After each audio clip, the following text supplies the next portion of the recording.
Everybody, it's Psychic Hunter David. Well, it is Friday. I have no baseball cap on. I can see why I wear one.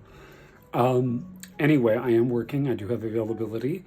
Today's not that busy, actually. And then I've got availability tomorrow. Tomorrow and the next day are kind of weird days. I'm trying to think what's on. I've got some stuff going on mornings. That's right, tomorrow morning and then on Sunday morning. But then I've got openings and availability. But anyway, don't forget, tomorrow is that new moon. And the new moon is in Sagittarius. Now, the interesting thing about all of this is that we are in Jupiter. So Sagittarius rules Jupiter, which is the planet of expansion, the biggest planet. But in the same breath, it is in the constellation of Gemini, which is Mercury.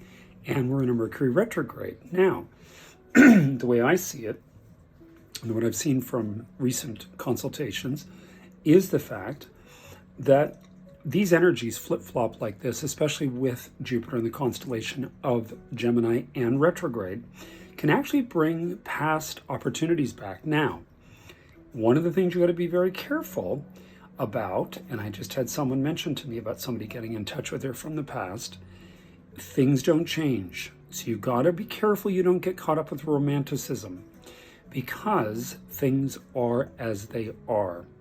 And very rarely do things change and people change and situations change.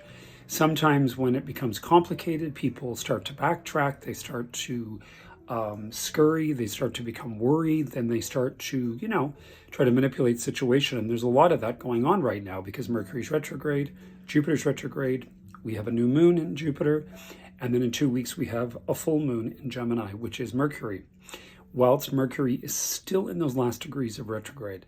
So this is a really, really interesting 2 weeks ahead. Anyway, I am available. Pay attention to this energy. You heard it here first. And get out and enjoy it. Actually, I was out earlier and it was cool. And I thought, not as bad as I thought. I actually had an okay time. Anyway, wish you guys all the best. The holiday season is going to be well underway and in full swing right away in the next few days, the next few weeks. So I wish you all the best. Cheers.